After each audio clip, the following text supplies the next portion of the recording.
I love the way Andy Stanley simplifies it. He says this, that really there's only 5 ways you can spend your money. 5. And here's the 5 that he lists. He says, number 1, you can spend it. And that's kind of fun, isn't it? Are we not being honest here in church today? The second way that we can do, after we spend it, we can repay debts. Some of us, a lot of them, if the stats are true from last week with Dave, right? Number 3, thing that we can do, we can pay taxes, and we should. Some of you your heart is beating because you're realizing it is that season. Number 4, we have save it, good for you. And then number 5, give it. And typically, that's the order in which we do it. That's the way it was inherited in our culture. Just this is the way that you spend your money. And what this is really is, let's look at the list a different way. Let's look through this list and look at who it's for. So when we spend it, predominantly that's for me, okay? When I repay debts, that's to take care of, me.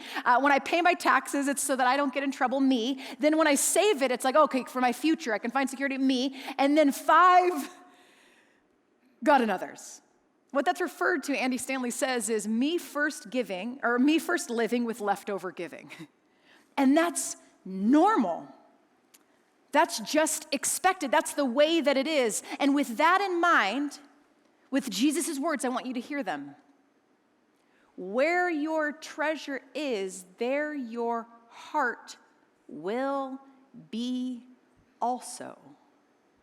No wonder we think about ourselves so often.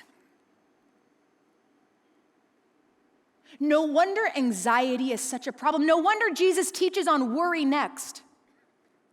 The very next chunk after this is the worry piece. And what does he talk about? Don't worry about what you're going to wear. Don't worry about food. All the things that they use their money on.